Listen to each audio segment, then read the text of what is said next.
I have decided that it's time I am selling my Sony ZV1. The first reason is also the reason why I really fell in love with this camera. There is no interchangeable lens. I wanted a small camera to put in my pocket, to have on the go and to record some stuff and really to use.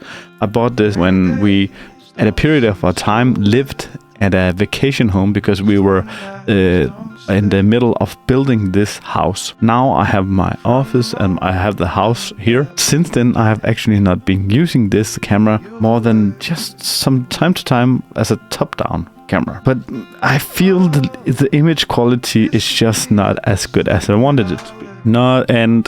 And not too long ago, I finally got my first full-frame camera. I decided to go with a Sony A7 IV. Been using this camera on the go to take photos because this is a really good photo camera. Honestly, one of the other reasons to get rid of this is that it's actually only good for recording videos because it doesn't have that shallow depth of field as you want. So in fact, this camera is better. But I still am searching for something between the Sony A7 IV and something bigger than the Sony ZV1. I have this camera already, the Sony A6600, but I'm using this all the time for recording myself, and I'm using this for another channel. I'm using this as a webcam, and now I finally took the decision and go on and bought this little guy, the same size as the Sony ZV1, the Sony ZV-E10. As you can see, they are the same size and they feel the same size and feel the same weight. But the biggest difference is, of course, that the Sony EV10 can use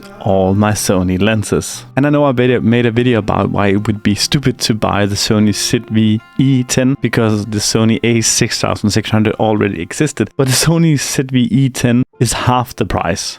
It's literally half the price. And there's other news out there if you're looking to buy the Sony ZV1. See, depending on when you're watching this video, this has a successor coming on May 23rd of 2023. So it might very well already be out there when you're watching this video. And if you're looking for a compact camera, there is already an older successor to this one called the Sony ZV1F. That's both cheaper than this one and much better for vlogging because it has a much wider lens. So when I bought the camera, I liked it, I loved it, I used it a lot. But today, because I have upgraded for bigger cameras, I don't use it anymore. And if you are considering buying it, there is just much better options out there. If you like this kind of video, consider subscribing.